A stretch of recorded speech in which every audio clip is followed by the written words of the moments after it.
dimanche 19 juin 2022. Il est 13h31 à Konfaga. Dans Doufelgou, c'est la même heure à Résoudé, dans la préfecture de Tchamba. C'est l'heure de la messe médiatique ici à la paroisse Bomberger. Merci d'être câblés à vos postes et à vos lignes pour nous suivre partout dans le monde où vous êtes. Coucou à Thierry Yao, Sylvestre, un ami, un ancien du campus qui nous suit régulièrement depuis les États-Unis.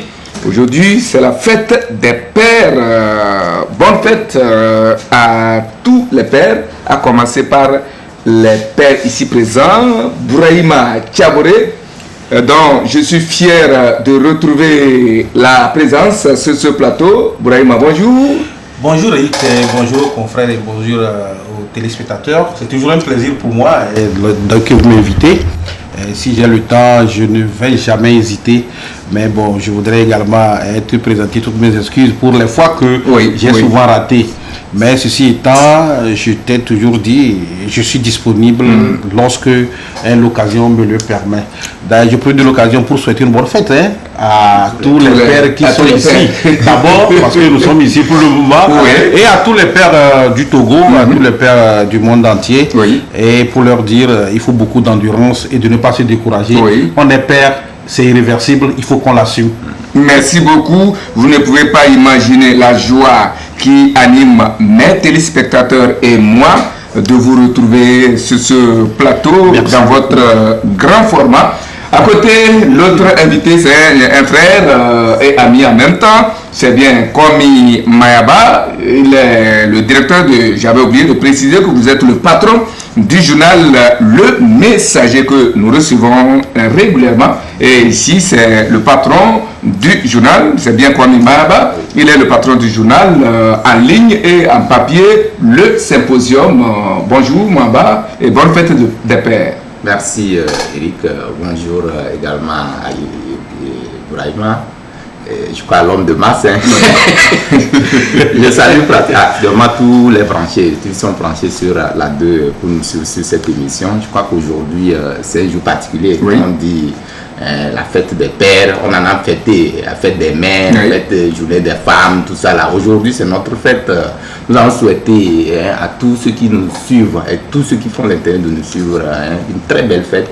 Et puis courage à tout le monde parce que nous avons vécu entre-temps des situations qui actuellement nous sommes en train de vivre les conséquences. Je crois que ça ne va pas quand même nous descendre du piédestal. Nous sommes obligés de continuer dans cet élan-là pour pouvoir amorcer le processus de développement que nous avons souhaité. N'est pas père qui veut, mais c'est qui peut. Et Dieu confie ce rôle à tout un chacun en qui il a confiance. Et nous devons assumer cette responsabilité de père. Nous avons en face de nous des enfants très capricieux et ignorants de leurs actes. Nous avons en face une femme, la fille de quelqu'un que nous avons transporté, gardé avec nous. Nous devons savoir gérer tout ça là en bon père de famille. Bonne fête également à toute l'équipe technique. Il y a un homme et une femme. Bonne fête à son mari. Et puis Ibrahim Maki, bonne fête à toi. Et j'espère que tes enfants sont fiers de te voir aujourd'hui fêter. Merci. Et vous êtes Maki Ibrahim au cadrage. Et de l'autre côté, c'est Simone Aoui qui nous met en orbite pour nous voir. Dépêchez-vous. 3 chapitres au programme cette semaine, à savoir l'état d'urgence sécuritaire, le dossier Mali, Burkina, Guinée-Conakry. Et nous allons faire un focus sur les vacances scolaires. Nous irons dans l'outre-mer pour parler du deuxième tour des législatives en France. Togo, pays des états d'urgence, de l'état d'urgence sanitaire. Nous voici à l'état d'urgence sécuritaire. En effet, depuis lundi 13 juin dernier, la région des Savanes est sous la haute surveillance militaire. Entrevoyez-vous l'application de cette loi? Comment mes invités, en entrevoit donc l'application de cette loi. Avant d'en arriver là, nous allons en live vous présenter quelques titres parus à ce propos. Chronique de la semaine d'abord, nous le faisons en live pour des raisons indépendantes de notre volonté. Chronique de la semaine, le tout premier journal que nous avons feuilleté, écrit riposte au terrorisme. Le président Faure Gnassingbé passe à la vitesse supérieure dans les savanes, désignant les choses par leur nom. Le tonnerre parle de la lutte donc contre le terrorisme et dit que l'état d'urgence sécuritaire dans les savanes est un mal nécessaire. Autre journal, c'est la Nouvelle Tribune qui écrit Togo désigne région des savanes, état d'urgence sécuritaire. Il se pose 4 questions. Qu'est-ce que c'est l'état d'urgence? Quelles sont les implications? Comment se fera la mise en œuvre? Et qui et quoi seront sous surveillance? Des questions pertinentes dont les réponses sont à découvrir dans le journal à la page 3. L'autre journal, c'est Flambeau des démocrates qui a consacré 3 titres à ce propos. Le tout premier que nous avons plaisir de vous lire, c'est l'incessante lutte contre la précarité au Togo et surtout l'extrême terrorisme. Il dit terrorisme et extrémisme, les évêques s'y planchent. Alors vous comprenez que ce n'est pas seulement l'affaire des gouvernants et de la société civile. Les prêtres sont rentrés dans la danse et le jour par cette situation, cet état d'urgence à l'autre sanitaire qui s'était soldé par des bavures en début de son application et se demande si la bavure sera encore au rendez-vous. Non, je réponds. Et le journal L'Union pour la Patrie, c'est lui intéressé à la cybersécurité, au renforcement des compétences de l'Agence nationale de cybercriminalité contre les cyberattaques. Et cela fait l'objet d'une loi au cours de l'Assemblée générale. Et c'est le messager qui nous est parvenu en version digitale et numérique et revient sur le comment et le pourquoi de cet état d'urgence et demande pourquoi l'état d'urgence sécuritaire. Il a proposé des pistes de réponse à découvrir dans le journal. Et nous n'allons pas parler à la place de l'intéressé. Lui-même est sur ce plateau. Je crois que c'est une très bonne chose. Il va répondre à ses propres questions, aidé par donc Kwame Mayeba. Alors, une fois encore, bienvenue. Bourahim, si on est arrivé là, c'est que la situation est vraiment grave, n'est-ce pas? Si on en arrive à la situation, à un état d'urgence sécuritaire dans la région, c'est que la chose est à prendre au sérieux. Oui, la chose à prendre au sérieux, Eric. Je crois que ce n'est pas rien si le gouvernement togolais est arrivé à prendre cette décision pour recadrer un certain nombre de choses. Et là, la question, elle est bien posée. Pourquoi on en est arrivé là?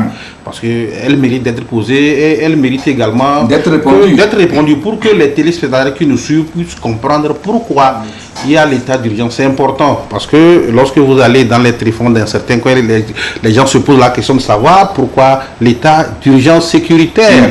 Et en ce moment, personne n'est indifférent. Tous les Togolais, je crois, la majorité suivent de près ce qui se passe dans le nord du pays. Même si certains ne sont pas informés, il y a les réseaux sociaux qui informent. Aujourd'hui, dans presque toutes les langues, les gens sont informés sur toute l'étendue du territoire qu'il y a quelque chose qui se passe dans le septentrion et que cela mérite une attention particulière. Et tout Togolais de bonne foi devrait quand même s'inquiéter parce que ça fait 3 fois que nos FDS ont été attaqués à travers une frontière entre le Burkina et le Togo. Et ça fait même des morts. D'ailleurs, je profite de l'occasion, en ce sens, pour m'incliner devant la mémoire de nos vaillants FDS qui sont tombés sous le coup de ces balles, de ces ennemis. Lors de l'attaque du 10 au 11 c'était même. Non, avril. C'est en avril. Oui. Donc il y avait 8 de nos compatriotes, de nos FTD qui sont tombés. Je profite de l'occasion pour m'incliner devant leur mémoire et compatir avec leurs proches et leurs familles. Donc c'est dire que la situation est grave. La situation de terrorisme, je crois que ce n'est pas qu'au Togo seul. Nous la prenons chaque jour au Mali, au Burkina, au Niger, au Ghana, en Côte d'Ivoire, au Bénin à côté. Et c'est une situation qui se répand. Donc je pense que c'est cette situation qui a amené nos gouvernants à prendre cette disposition afin de protéger les populations. Et je crois que c'est important d'insister là-dessus. Ce pourquoi on a pris ces dispositions, c'est pour protéger les populations. Et je pense que l'État, on l'a dit, selon la Constitution, doit jouer son rôle régalien de protéger les populations. Donc, et d'assurer leur sécurité. Donc je crois que c'est dans ce sens que le gouvernement togolais a pris cette disposition. Il faudrait que les Togolais le comprennent. Et je l'ai dit tantôt, tout Togolais sérieux et responsable doit aujourd'hui s'en inquiéter. Vous avez vu également les prêtres qui se sont soulevés et qui attirent l'attention des Togolais, qui attirent l'attention des populations afin que tout le monde puisse s'impliquer pour aider les gouvernants, aider les forces de l'ordre à pouvoir aller au bout de ce phénomène. Donc ça, c'est le premier volet. Ça, c'est parce qu'on veut protéger les populations, c'est parce qu'on veut mener la sécurité, c'est parce qu'on veut mener la paix que le gouvernement togolais a pris ces décisions. Et effectivement, conformément à nos textes, cela revient à nous poser la question, est-ce que le gouvernement togolais était en droit de prendre une telle disposition? Je dis oui, parce que la Constitution aujourd'hui permet au chef de l'État de prendre une telle disposition parce qu'il est le garant de la sécurité, le garant de l'intégrité du territoire, et il a l'obligation, lorsqu'il pense que cela ne va pas, de prendre des dispositions pour protéger la population. Mais il faudrait également attirer l'attention, je vais terminer par là, des Togolais, pour dire qu'il faudrait quand même qu'on s'alarme de trop. C'est vrai, la situation est très grave, mais il ne faudrait pas qu'on s'alarme de trop, et il faudrait également que tout le monde s'implique dans ce sens, parce que la sécurité, ça incombe à tout le peuple togolais. Et l'insécurité n'épargne personne. L'insécurité n'épargne pas un homme de l'UFC. L'insécurité n'épargne pas un homme de l'UNI. L'insécurité n'épargne pas un homme de l'ANC. Donc, je pense que nous avons vu, avec ces attaques, il faudrait quand même l'apprécier à sa juste valeur, comment les partis politiques, la société civile et beaucoup d'autres se sont levés pour prendre des communiqués, apporter leur soutien et demander au gouvernement de jouer son rôle régalien. Mais qu'est-ce que le citoyen lambda doit comprendre par un état d'urgence? On avait parlé de sanitaire, les médecins avaient expliqué à leur manière. On parle aujourd'hui encore d'état d'urgence. Et maintenant, sécuritaire. Qu'est-ce qu'un état d'urgence? Oui, un état d'urgence, s'il ne faut pas faire la répétition, c'est une mesure exceptionnelle, une situation exceptionnelle qui va donner, qui donne onction à un gouvernement de prendre une mesure exceptionnelle. C'est-à-dire à une situation exceptionnelle, une mesure exceptionnelle. Donc ici, c'est quoi? C'est lorsqu'on constate que dans un environnement, dans un milieu, dans un pays, que sais-je encore, il y a des situations qui sont venues de façon spontanée. Il faut justement aller prendre des mesures. Et dans ce sens-là, pour juguler ce qui est en train de se passer. Donc c'est dans ce sens qu'on parle d'état d'urgence. Ça veut dire que le nom même urgence, ça veut dire qu'il y a quelque chose d'urgent, exceptionnellement, de façon exceptionnelle. Il y a un truc exceptionnellement. Et donc il faut donner la force, le quitus, l'onction au gouvernement de prendre. Et dans ce sens aussi, le gouvernement a le devoir, à le faisant, je crois que dans la Constitution, cela existe également, il prend l'ordonnance, c'est-à-dire qu'il peut aller prendre le chef de l'État est le seul garant à prendre cet état d'urgence-là, mais amener à l'Assemblée nationale toutes les fois pour qu'on leur donne une ordonnance par rapport à la situation qui prévaut. Parce que on se dit que le chef de l'État actuellement a décrété 3 mois pour cet état d'urgence sécuritaire. Il peut arriver après les 3 mois, on n'est pas arrivé à juguler la crise ou la situation. Donc ils sont obligés d'aller devant l'Assemblée pour demander encore une prolongation, prendre une ordonnance au niveau de l'Assemblée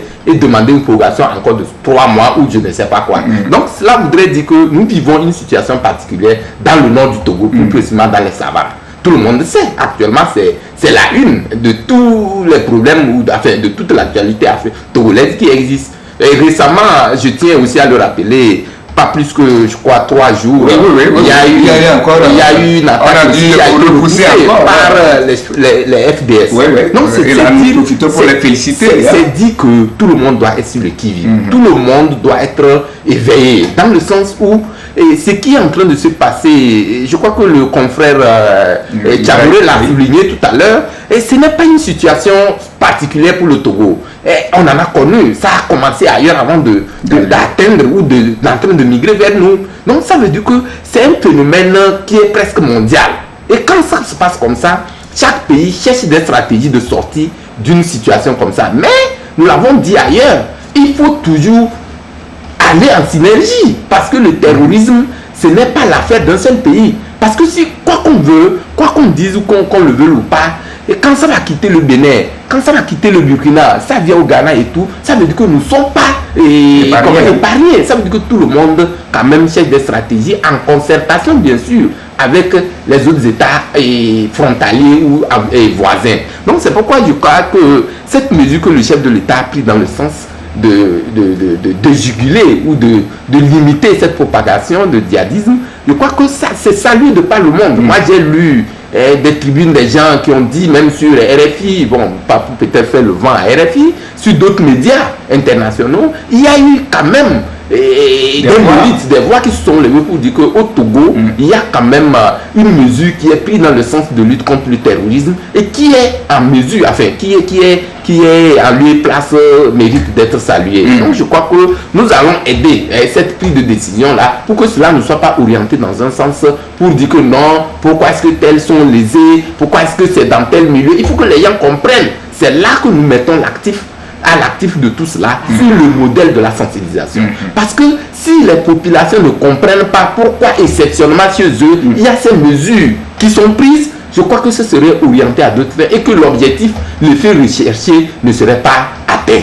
Et donc, nous allons demander à ce qu'il y ait cette sensibilisation au niveau de la population, avec les acteurs impliqués, pour que même cela puisse se faire dans les langues locales, que cela puisse aller dans ce sens-là pour comprendre le bien fondé de cet état d'urgence sécuritaire. Et aujourd'hui, je venais avant même d'arriver sur le plateau ici, j'ai lu ou j'ai suivi une vidéo là qui m'a plu, moi particulièrement, parce que j'ai vu un agent de DSR dans les savanes qui parlait en langue, il y avait un monde qui parlait en la langue Mopa, qui expliquait pourquoi l'état d'urgence sécuritaire. Cela trouve, et puis je ne suis pas le seul à saluer cela. Les gens disent mais c'est comme ça qu'il faut aller vers la sensibilisation. Il faut expliquer aux gens qui comprennent. C'est-à-dire qu'en la langue maternelle, dans nos langues maternelles, il faut que les gens comprennent. Comme ça, les gens se sentiront vraiment. Quand nous allons utiliser la langue de Molière, qu'on va expliquer certains mots que les gens ne vont pas comprendre, je ne pense pas que ça peut donner grand-chose. Surtout que c'est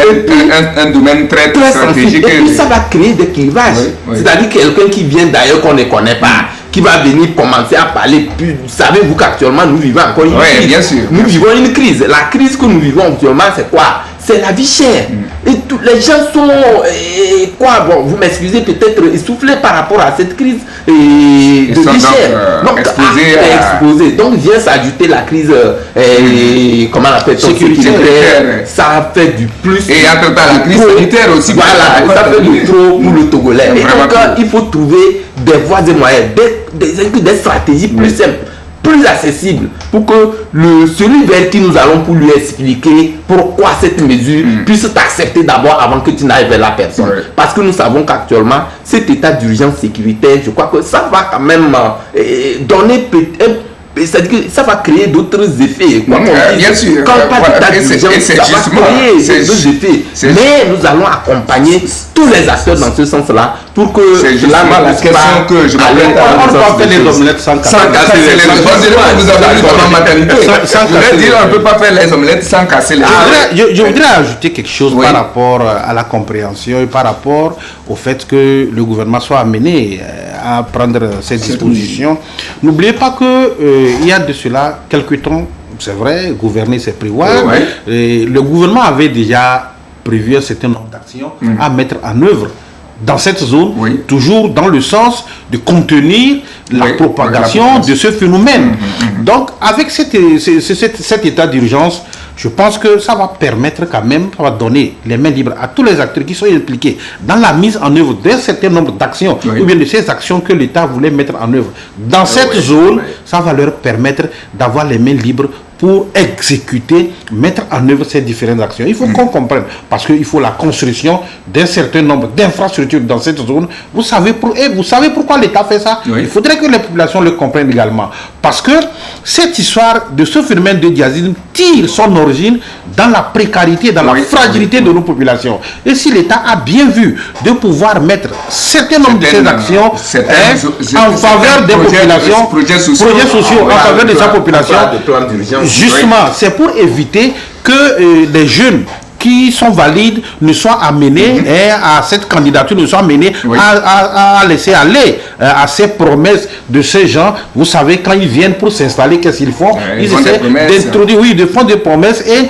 d'aller vers les populations fragiles qui sont facilement manipulables. Donc voilà, il faudrait que les gens comprennent, parce qu'il y a un certain nombre d'actions que l'État a décrétées pour pouvoir mettre dans cette zone pour quand même faciliter la tâche à la population d'avoir accès à un certain nombre de choses. Donc voilà pourquoi il faudrait, à travers cet état d'urgence, je pense que les acteurs qui sont impliqués vont avoir les mains libres pour pouvoir mettre en œuvre les actions gouvernementales. Oui, mais comme je m'apprêtais à vous poser la question, vous avez embrayé sur ma question déjà. On ne peut pas faire les omelettes sans casser les œufs, mais on peut casser les œufs sans pouvoir faire les omelettes. Quand vous cassez les œufs et vous n'arrivez pas à faire les omelettes, c'est ça qui est un peu grave. Parce que lorsque vous faites les omelettes, c'est pour que les gens puissent manger.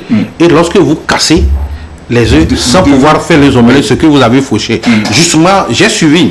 Il y a un confrère qui a attiré l'attention par rapport à cet état d'urgence parce qu'il fait référence à ce qui s'était passé en disant que les gens, les FDS se sont servis d'une situation pareille pour amener les FDS. Je crois que celui qui n'apprend pas, c'est un imbécile qui n'apprend pas. Et nous sommes servis des erreurs du passé. Et je pense que le gouvernement, en prenant une telle disposition, a pris également les dispositions, si vous me permettez, la méthodologie en amont, pour pouvoir éviter que ces bavures n'arrivent.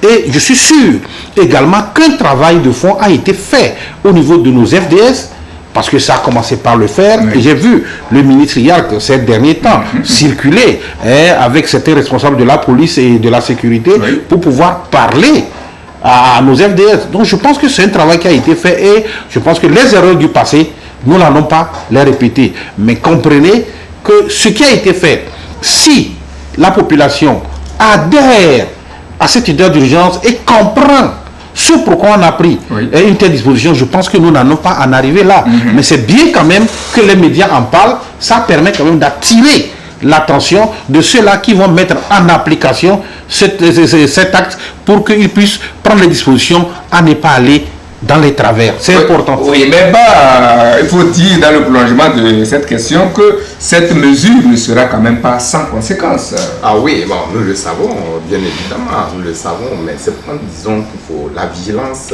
il faut le faire play dans la chose. Il faut le faire play dans la chose. Et vous savez, l'État a anticipé, s'il ne faut pas peut-être faire la répétition, anticiper un certain nombre de choses. Parce que avant même de prendre cet état d'urgence sécuritaire, l'État avait un plan d'urgence dans les sabbats. Et donc actuellement, je crois qu'un budget de 16 milliards a été voté dans ce sens-là. Et selon les informations que nous avons eues, il y a même déjà à l'actif beaucoup d'infrastructures qui sont déjà mises en œuvre. Ils sont en train d'être mises en œuvre. Certains même sont pratiquement finis. Et ça fait le soulagement de la population. Ça, c'est d'un. De deux, nous savons que ce plan d'urgence sécuritaire, le ministre de la Sécurité, le ministre de l'administration territoriale a fait une communication dessus, expliquant comment est-ce que ça va se faire. C'est-à-dire que comment est-ce qu'on va exécuter ce plan d'urgence, enfin pas le plan d'urgence, c'est l'état d'urgence.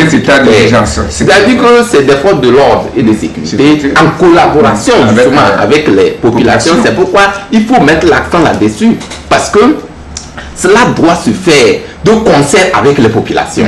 Parce que c'est eux seuls qui sont capables de donner les informations les vraies pour démanteler ces réseaux-là. Puisque vous savez que c'est des réseaux.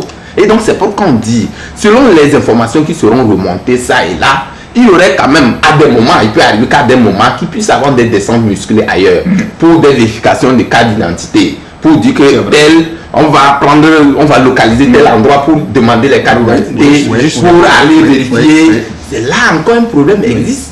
Parce que savez-vous que le grand nombre, nous savons, beaucoup de personnes n'ont pas de cas d'identité. C'est vrai. Ça aussi, il ne faut pas manquer de le dire. Mais comment est-ce qu'il faut faire pour que ce contrôle-là puisse se faire, même ne pas créer d'autres effets? Puisque l'effet que nous recherchons, c'est quoi? C'est pour pouvoir voir effectivement l'information remontée par rapport à un réseau. Est-ce qu'elle est vraie? Voilà, elle est vraie. Comment faire pour démanteler en collaboration? Puisque c'est les populations qui vont donner des pistes. Qui vont essayer de fournir les informations pour arriver à mettre la main sur ces réseaux-là. Et donc, si vous le faites par rapport au contrôle dont on parle, vous le faites avec des frustrations de la population, c'est-à-dire quelqu'un qui n'a pas de carte d'identité, avec des on vient pour le contrôler, on le fait tout. Je crois que ça peut créer une situation inouïe. Ça c'est un. De deux, on nous a parlé même du fait qu'il peut arriver que on puisse même faire rentrer dans des maisons pour fouiller dans des maisons.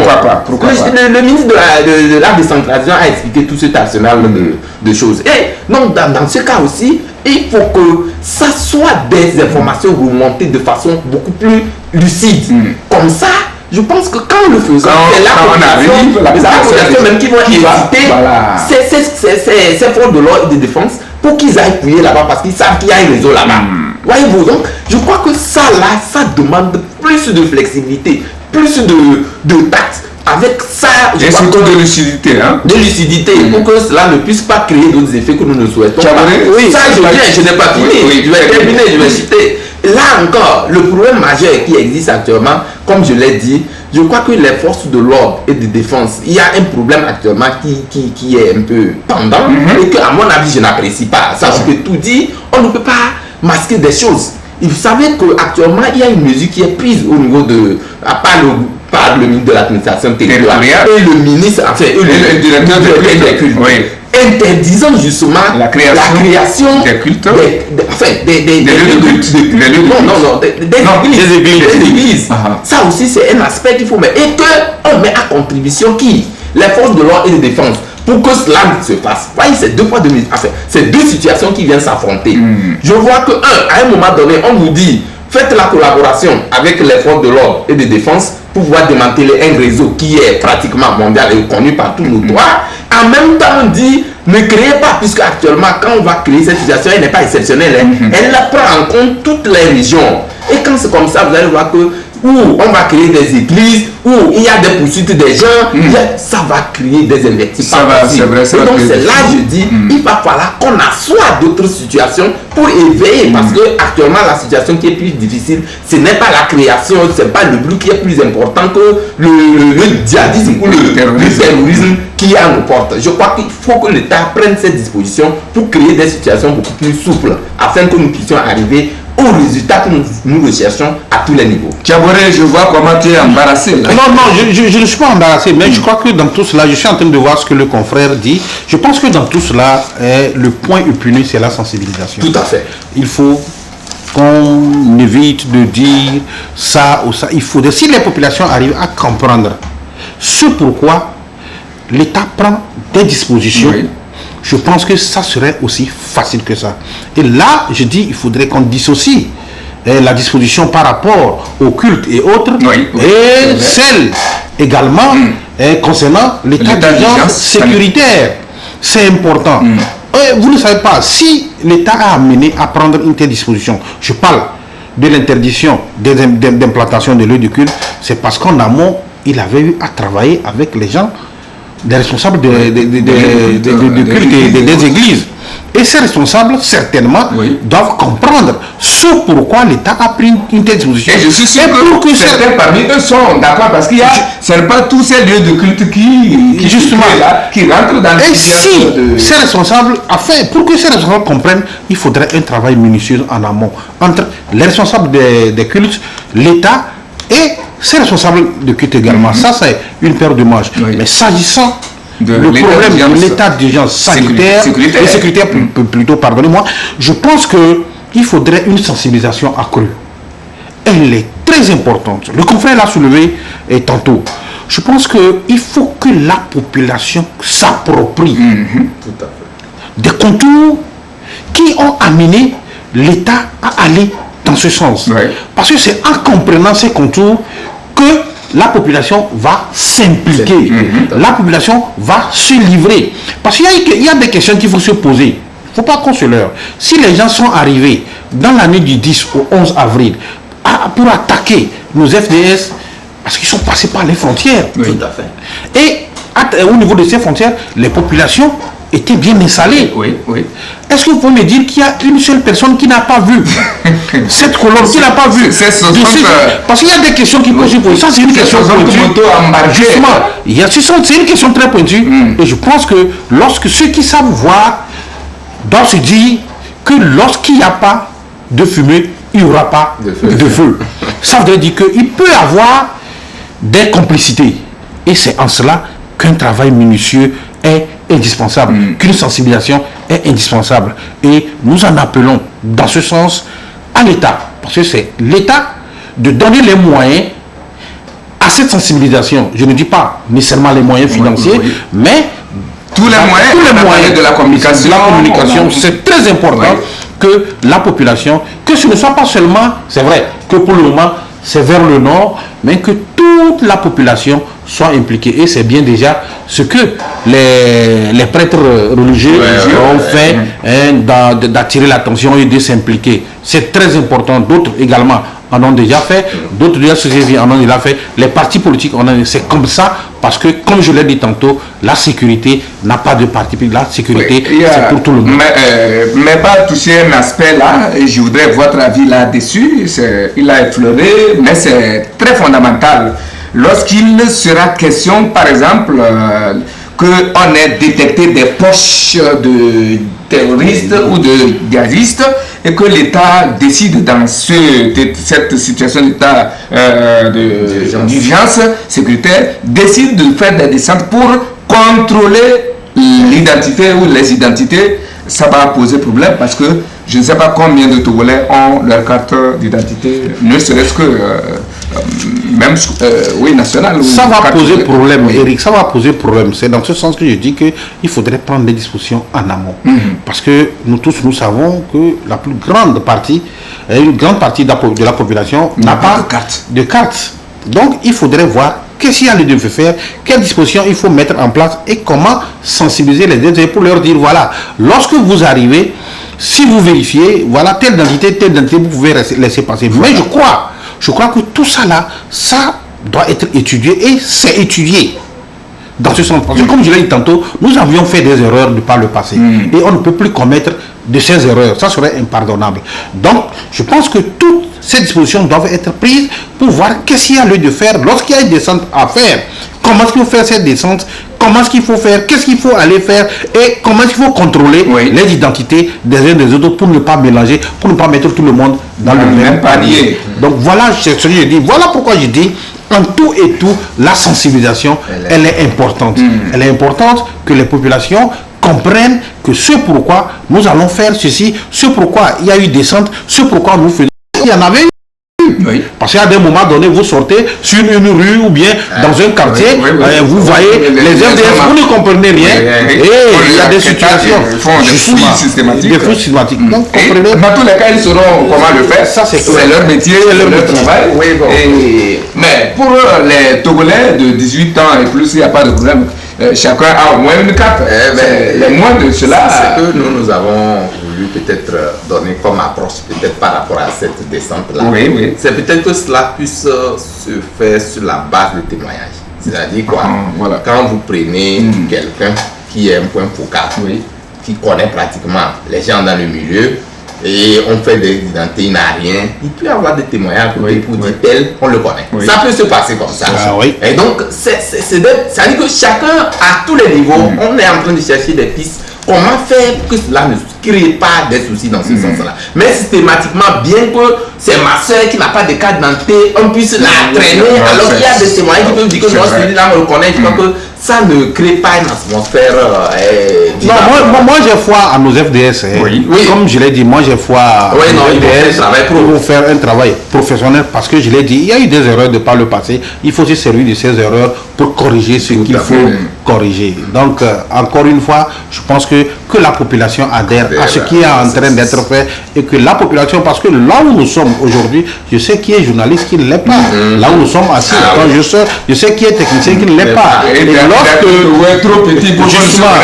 Lorsque au niveau des frontières, vous voyez des incursions, on voit des mouvements qui sont suspects, je pense que le plus rapidement possible, le plus rapidement possible, il faudrait signaler. C'est important. Il n'y a pas de risque zéro. Le ministre de la Sécurité l'a toujours dit, nous ne sommes pas à l'abri. D'ailleurs, depuis des mois, il y a des spécialistes qui ont alerté que le Togo, le Ghana et le Bénin étaient sous le feu des rampes de ces djihadistes. On nous a alertés et nous sommes avertis. Oui, c'est ce pourquoi les dirigeants avaient déjà pris les dispositions. Je pense qu'il faudrait voir, il faudrait analyser. Depuis un certain temps, la délocalisation des conseils des ministres, la délocalisation de certains mouvements du gouvernement. Donc vous allez comprendre que le gouvernement avait déjà prédit un certain nombre de choses. Et comme je l'ai dit, il n'y a pas de risque zéro.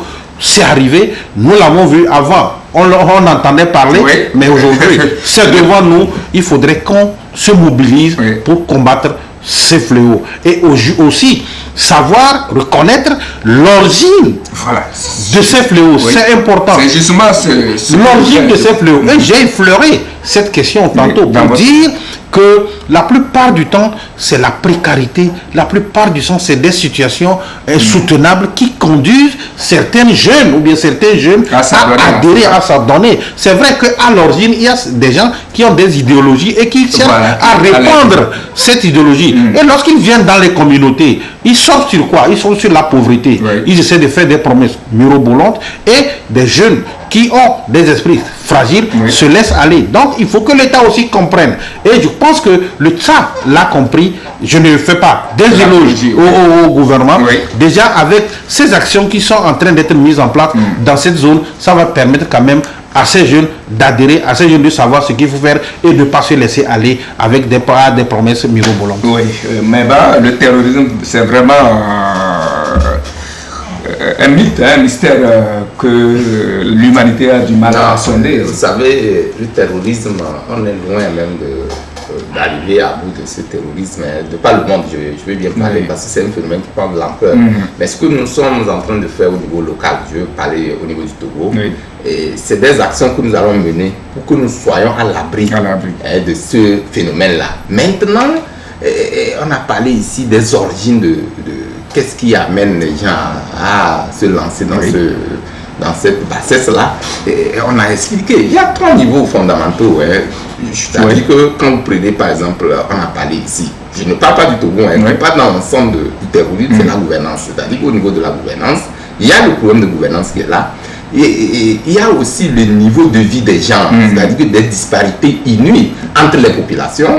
Il y a aussi la pauvreté, comme l'a dit, et aussi l'idéologie, la question de l'idéologie. La question de l'idéologie, aussi un aspect essentiel aujourd'hui, la poche des gouvernants avec peut-être l'extérieur. Ça crée des situations inouïes. Ça, il ne faut pas manquer de le dire. Aujourd'hui, c'est-à-dire la proximité. Vous savez aujourd'hui qu'il y a un sentiment que tout le monde connaît et qui lie tout ça là pour dire que non, entre-temps, souvenez-vous même que les gens ont tenté d'expliquer l'intrusion de ces djihadistes là au Togo par rapport à la position du Front Gnassingbé et dans la médiation. Vous voyez déjà que c'est sur le plan politique, c'est orienté. C'est pourquoi Nous, à notre niveau, nous n'allons pas jeter les signaux sur ces genres de situations. Oui. Mais c'est le comment des choses pour pouvoir. Le pourquoi des choses ne nous intéresse pas. C'est le comment des choses qu'il faut pour chercher à endiguer le mal. Parce que si nous allons rendre des choses, mais chercher des pistes de solutions pour éradiquer le mal, serait, je crois, que l'approche la plus appropriée. Et donc, c'est pourquoi nous disons aujourd'hui que le phénomène du terrorisme aujourd'hui dans le monde devient une pandémie mondiale. Et cette pandémie mondiale, il faut que les chefs d'État africains y réfléchissent. Oui.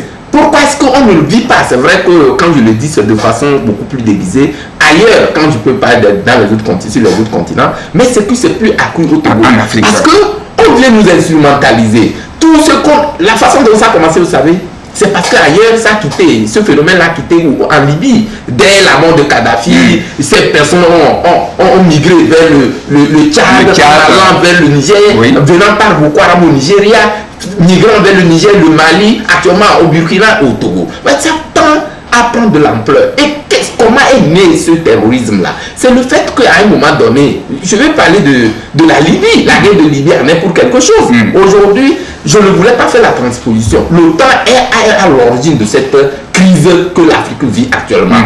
Toutes les armes qui ont fuyé, qui sont disparus de choses là sont où actuellement. Personne ne sait d'où sont-ils. On dit que ces terroristes sont lourdement armés. Et leurs armes sont plus sophistiquées que les armes de nos armées. Vous ne voulez pas me dire aujourd'hui d'où viennent ces armes. Ça aussi, on peut le mettre à cet actif. L'autre aspect aussi, il y a des il y a des gros bras, quand je parle des gros bras, des grandes puissances qui sont derrière ce terrorisme.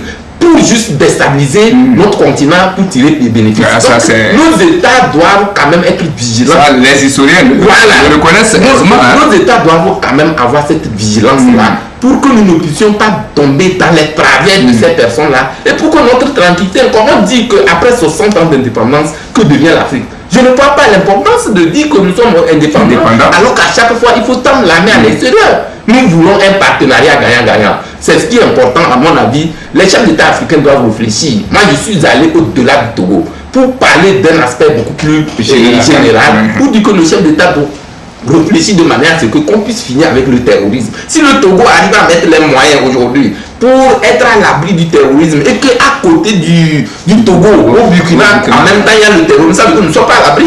Ça aussi c'est un autre aspect. Donc faisons, c'est pourquoi je parlais du concert. Il faut que ça soit un combat de concert pour que cela, parce que cet état d'urgence que nous avons pris, que le Togo a pris, si le terrorisme n'est pas fini et que toujours au Burkina, il y a ces terroristes qui circulent, on prendra, on ne sait pas quand on multipliera les États-Unis. Voilà, donc, et ça ne va pas toujours arrêter. Le confrère a dit quelque chose tout à l'heure sans le dire. Et je ne veux pas dire qu'il est en contradiction, mais il a dit ça de façon subtile. Là où il faisait comprendre qu'il ne faudrait pas qu'on parle du pourquoi, moi je pense que c'est important.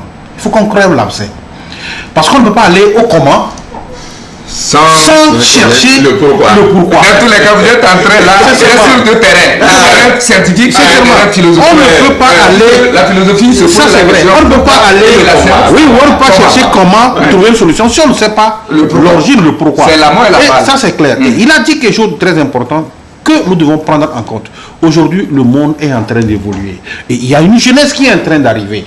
Une jeunesse qui a vu comment les grands-parents ont souffert sous le joug du colonialisme, sous le joug de la métropole. Et cette jeunesse ne voudrait plus vivre cette souffrance, les mêmes souffrances. Et cette jeunesse sait que, en connivence avec certains chefs d'État, certains responsables africains, c'est une complicité et c'est ce qui a entraîné cette souffrance.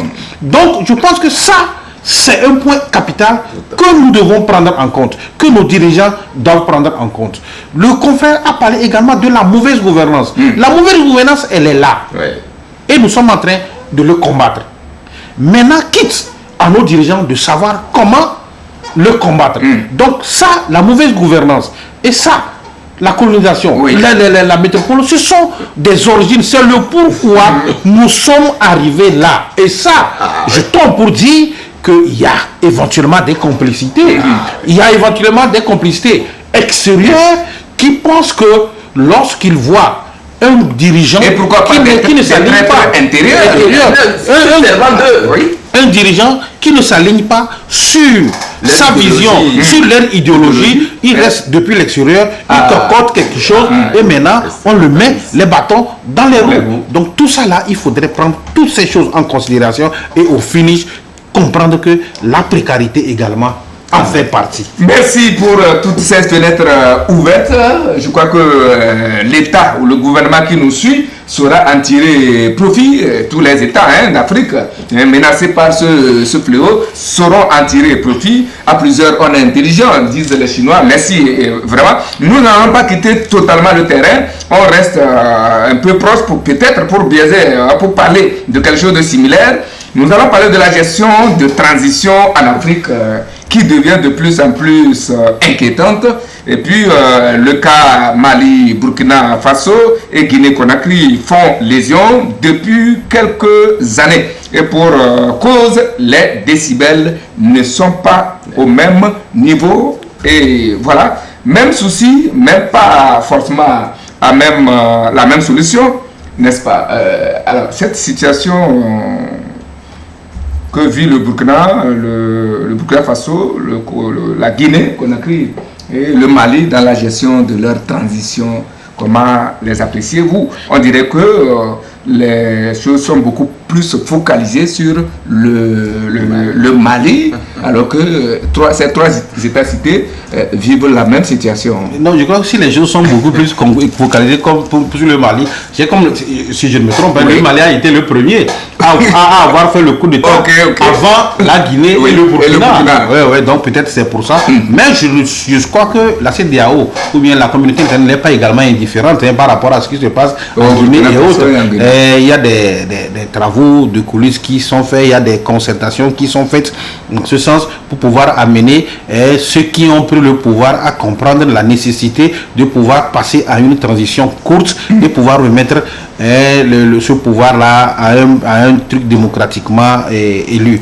Nous le disons tantôt, on a déjà parlé de ce problème. Si on en est arrivé là, pourquoi les gens sont arrivés à aller à ce coup d'État? Ça, coup d'État, il faut condamner ça. Je pense qu'à première vue, il faut quand même condamner ceux qui prennent le pouvoir par les armes. Ce n'est pas normal. On a dépassé, on est aujourd'hui au 21e siècle. Et ça ne devait plus avoir lieu. Maintenant, qu'est-ce qui a amené les gens à aller dans ce sens? On l'a dit tantôt, c'est la mauvaise gouvernance, c'est la frustration, c'est des mesures qui ne sont pas prises pour juguler un certain nombre de situations dans les pays. C'est ce qui a amené des gens à prendre. Maintenant, ceux qui viennent, comme le pouvoir est doux, entre guillemets, ils viennent, au lieu de faire rapidement et d'aller directement sur ce pourquoi ils sont venus, et maintenant mettre certaines décisions pour aller vers le développement, mais ils mélangent tout, c'est tout un mélange. Imaginez ce qui s'est passé au Mali. Les gens ont promis faire une transition de 4 mois, de 4 ans, ce qui est inadmissible. Maintenant, avec la CEDEAO, ils sont dans des tractations. Et peut-être avec la médiation. Ils sont revenus à 24. Une médiation très discrète. Donc, je pense que ce qui est bien, c'est de comprendre ce que nous cherchons, ce que ces États cherchent, ce que les populations de ces États-là cherchent. Ils cherchent l'épanouissement, le développement, le bien-être. Je pense que c'est l'essentiel. Mais nous avons compris que ceux qui ont pris le pouvoir par les armes sont en train de confondre tout dans leur démarche. Ils sont en train de... Parce qu'on ne peut pas prendre... pour dire qu'on veut corriger quelque chose et dès qu'on arrive, on essaie d'ouvrir tout un éventail de problèmes, tout un éventail de chantiers pour dire nous allons faire les infrastructures, nous allons donner telle chose à telle localité, et ainsi de suite. Non, ce n'est pas leur rôle en réalité. C'est là qu'il faut... C'est le rôle d'un pouvoir légal démocratiquement installé. Quand vous venez, vous avez vu qu'il y a eu quelque chose qui s'est passé, vous venez, vous passez à la transition le plus rapidement possible et vous gérez. Mais n'oubliez pas que tout ça là, c'est arrivé par rapport à quoi? Par rapport au terrorisme dont nous parlons. Parce que ces trois pays, lorsque vous dites peut-être la Guinée, qu'on peut sortir dedans, Burkina et Mali, les gens ont estimé que ceux qui étaient au pouvoir ne donnaient pas les moyens nécessaires pour pouvoir combattre le phénomène de djihadisme. Mais aujourd'hui, on est au pied du mur. Ceux-là qui sont arrivés n'ont pas pu juguler la crise. Donc cela voulait dire que ceux qui étaient là n'étaient pas le problème.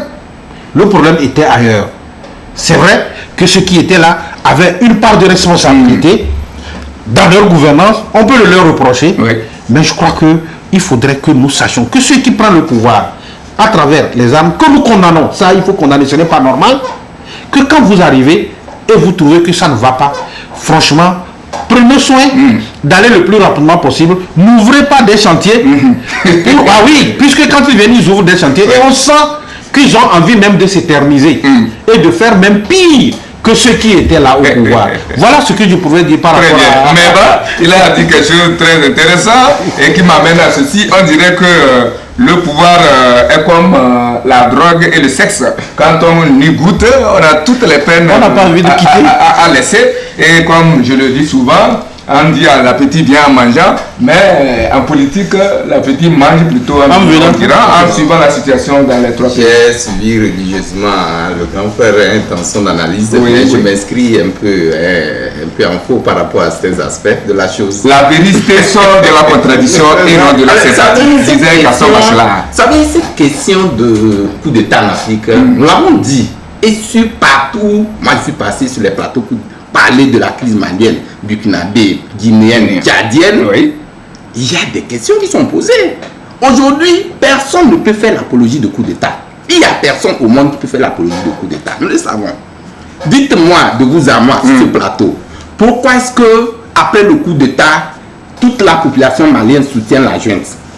Cette question est fondamentale. Ça, il faut la poser. Mais est-ce qu'elle continue par... Oui, je vous parle de quelque chose. D'accord. Si aujourd'hui ça n'est arrivé, les gens ont oublié cette question de coup d'État pour dire que le Mali veut prendre son indépendance totale. Ça, c'est notre aspect, il ne faut pas souligner. Parce que ce que les gens oublient, c'est que l'intrusion, le fait que la junte, c'est-à-dire que l'autorité malienne aujourd'hui est venue ne pas être d'accord avec ce que cette connivence de la France, l'intrusion de la France dans ce pays, révolte plus d'un. D'abord, regardez le départ de l'armée malienne du Mali. Enfin, l'armée française du Mali, ce remous que cela a créé. Mais le départ, c'est-à-dire la suspension des médias français au Mali entre-temps. Voyez ce que ça a donné. Aujourd'hui, vous avez posé une question importante qui est vraiment à élucider ou à comprendre. Pourquoi deux poids, deux mesures? C'est-à-dire, il y a aujourd'hui un coup d'État, quoi qu'on dise, qui est arrivé au Burkina, en Guinée également. Pour une question de temps. Pour une question de temps, 24 mois et je crois 18 mois. C'est la différence qui joue maintenant. 6 mois de différence. 6 mois de différence qui crée encore. Pourquoi la CEDEAO, qui se dit un organe, une organisation sous-régionale, qui a dans sa charte de voler au secours des États en difficulté? Moi, j'ai dit ailleurs qu'il faut que la CEDEAO le voit dans sa charte. Parce que chaque pays n'a pas les mêmes réalités. À supposer qu'au Mali, on a fait un coup d'État. Quoi qu'on dise dans la charte de la CEDEAO, c'est prévu qu'en fait, un coup d'État, vous n'êtes pas légitime. Il faut organiser des élections rapidement et ni des personnes beaucoup plus légitimes. On vous dit 6 mois. Entre-temps, la junte, les autorités maliennes ont parlé de 6 mois. On a vu la situation qui a mené. Vous savez, ils sont à 4e coup d'État au Mali. Donc, ça veut dire que chaque fois, c'est les mêmes causes produisent les mêmes effets. Il faut trouver une alternative. Voilà, il faut trouver une alternative, un palliatif à la chose. Là, l'autorité malienne dit, bon, par rapport à la situation, en 6 mois, 18 mois, on ne peut pas résoudre le problème. Ça, c'est un. La négociation, la CEDEAO a commis un médiateur. Le médiateur va au Mali, vous discutez des questions fondamentales pour faire. C'est une question de temps que si la volonté de la CEDEAO qui devait accompagner le Mali pour une sortie de crise était visible, je crois qu'aujourd'hui on ne serait pas en train de parler de ce problème sur le terrain. Parce que depuis que ce coup d'État est arrivé au Mali, si même 2 ans qu'on aurait donné au Mali, on serait. C'est-à-dire que vaille que vaille, on est resté tangible sur la question de temps. Le temps passe et les mêmes choses sont là. Moi je dis aujourd'hui que les Maliens, je ne dis pas pour dire que je soutiens le coup d'État que les autorités maliennes ont commis au Mali, mais je dis aujourd'hui que le Mali a besoin, quoi qu'il soit qu'on dit, le temps c'est rien. C'est-à-dire que si on dit, par exemple, ils disent 2 ans, ou je crois à actuellement c'est 24 mois. 24 mois. S'il dit 2 ans pour pouvoir finir, pourquoi la CEDEAO ne peut pas les accompagner? Et surtout qu'on constate qu'il y a eu une concession de 18 mois, 6 mois. Pourquoi est-ce que, regardez même au sein de la CEDEAO, il y a deux phases. Enfin, il y a deux positions. Il y a certains qui sont pro discussion, d'autres qui sont tenus tenaces pour dire que si c'est ça, et donc actuellement la dernière rencontre au Ghana, c'est un fiasco. Ils sont repartis, je crois, le 3 prochain. 3 juillet, ils doivent avoir. Voilà, ils doivent avoir une deuxième pour pouvoir donner une position claire. Moi, je dis dans tout ça là que il faut qu'une volonté de notre organisation sous-régionale soit manifeste vis-à-vis des États qui sont toujours choisis. C'est vrai que c'est écrit blanc sur noir que quand vous faites un coup d'État, il faut que vous soyez regardés. Mais je me dis que chaque État n'a pas les mêmes difficultés, n'ont pas les mêmes réalités. Il va falloir qu'on définisse clairement dans cette charte-là comment faire pour accompagner. D'abord, chercher à savoir qu'est-ce qui a amené au coup d'État. Chercher à connaître, tout le monde sait ça, même quelles que soient les raisons, on ne va pas amener, on ne va pas soutenir un coup d'État. Chercher à connaître, moi je ne soutiens pas ça. Qu'est-ce qui a amené là? C'est un coup d'État. Quel que soit ce qui a amené, ce n'est pas un coup d'État qui est une solution. Maintenant, quand ça arrive, c'est l'accompagnement qui est important. Comment faire pour que cela n'arrive? C'est de ça il s'agit. C'est de ça, aujourd'hui, les gens sont toujours restés tangibles, toujours restés tendus sur des positions infranchissables. Moi, je dis, la CEDEAO a failli dans sa mission. Quoi qu'on dise, elle a failli à sa mission. Surtout que, depuis que cette crise a commencé au Mali, elle est venue, la même crise. Si on pouvait, les sanctions devaient résoudre le problème, depuis là, on aurait trouvé une solution au Mali, en fermant les frontières, puis même des sanctions plus corsées.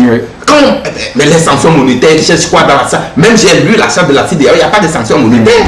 Mais aujourd'hui, quand on vient brandir des sanctions pour dire qu'on veut que les autorités maliennes reculent, depuis là, est-ce qu'ils ont reculé dans ce état? On a formé des frontières. Le Togo en subit. Le Sénégal aussi également. Tous les pays voisins en subissent. Mais là, ça profite à qui? Aux pays étrangers, enfin, aux pays occidentaux. Le Mali, je parle du Mali, la Russie est en train de donner son onction au Mali en disant en tant que si vous ne faites pas, le Mali sera le grenier de l'Afrique où les gens viendront chercher de... Bon, tout ça là, ce feuilleton là, je crois que l'organisation sous-régionale devait créer une forme de sérénité en son sein pour pouvoir trouver des solutions aux États qui sont en difficulté justement tenant compte de ces paramètres de... Très bien, le temps nous a rattrapés. On va terminer avec ceci. C'est vrai, le débat il est houleux, c'est ça la vérité.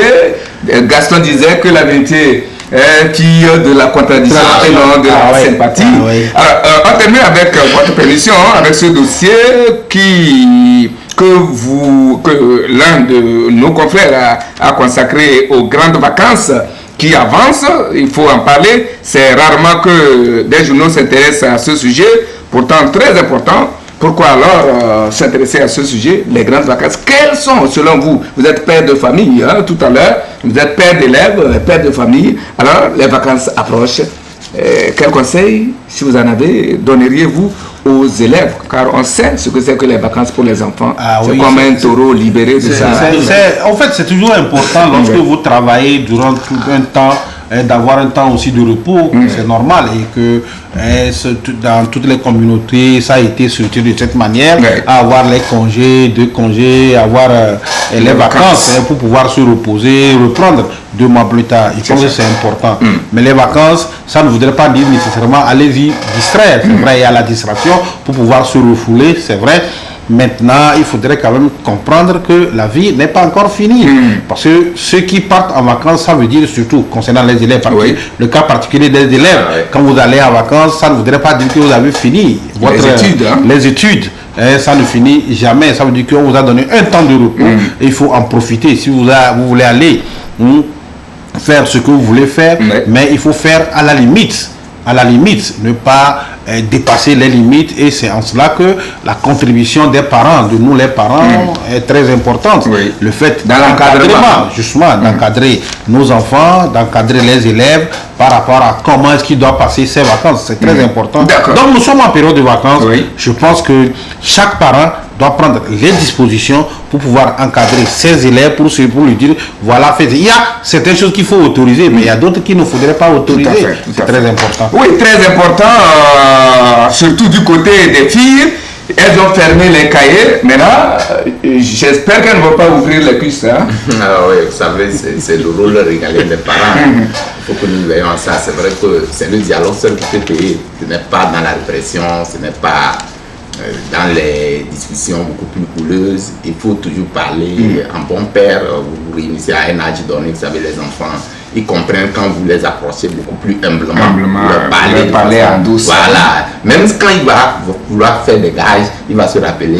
Parce que la façon dont vous l'avez pris pour lui parler va lui faire travailler beaucoup mieux. C'est pourquoi on ne fait pas aujourd'hui l'éducation avec le bâton, mais plutôt dans le dialogue, dans la sensibilisation. Je crois que tout ce que nous sommes en train de dire, il faut que nous soyons les acteurs clés pour pouvoir gérer ces vacances-là avec nos enfants. C'est ce qui est important parce qu'il faut capitaliser lors de ces vacances. Il y a des choses que ton enfant, même après l'école, il peut apprendre quelque chose en dehors de l'école. C'est-à-dire que c'est ça, on dit le capital. Il a capitalisé pendant ces vacances-là. Il y a des choses. Peut-être qu'il n'a pas la maîtrise pratique de l'outil informatique. C'est le lieu. Peut-être que tu l'amènes à servir le contour puisque c'est devenu un outil mondial.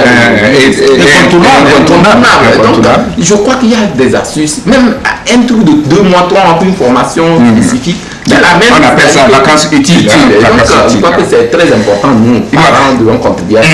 À l'heure où nous parlons, Bouraïm et puis Komi, les Français sont dans les urnes ou devant les urnes pour voter pour le deuxième tour des législatives en France. Alors, une seule question. La fortune va-t-elle changer de camp? Quelle peut être la suite par rapport à Macron? Bon, par rapport au sondage, si nous nous fions à ces sondages, parce que là-bas, vous savez que les sondages à des erreurs près donnent ce qu'ils donnent.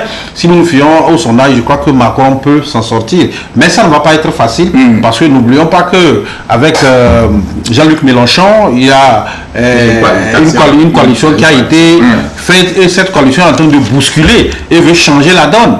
Mais si nous nous fions au sondage, je pense que au soir, je pense que Macron peut s'en sortir. Mais il faut dire qu'il y a quand même du recul par rapport aux participants. Il y a une chute par rapport au taux de participation. Mais comprenez que cette coalition a bousculé également la donne.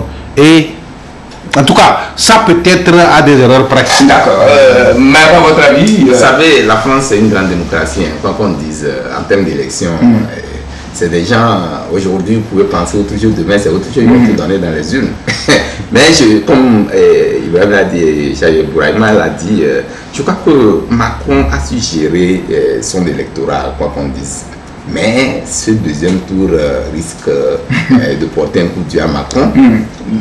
Je n'arrive pas peut-être donner un taux quantitatif à la chose, mais je me dis qu'avec cette coalition-là, Mélenchon, là, ça risque d'avoir une perturbation. Et on ne comprend pas aussi pourquoi il y a eu une baisse de taux de participation. Oui, voilà, ça dit que le taux de participation, la baisse est significative. Vous savez, entre-temps, et le déplacement de Macron a créé un petit rumeur. Je crois qu'il s'est déplacé en Pologne ou pas dans un pays là. Et on disait que c'était une conquête d'électorat. Mais aussi, cette baisse du taux le taux d'abstention est élevé parce que, entre-temps aussi, vous savez, au niveau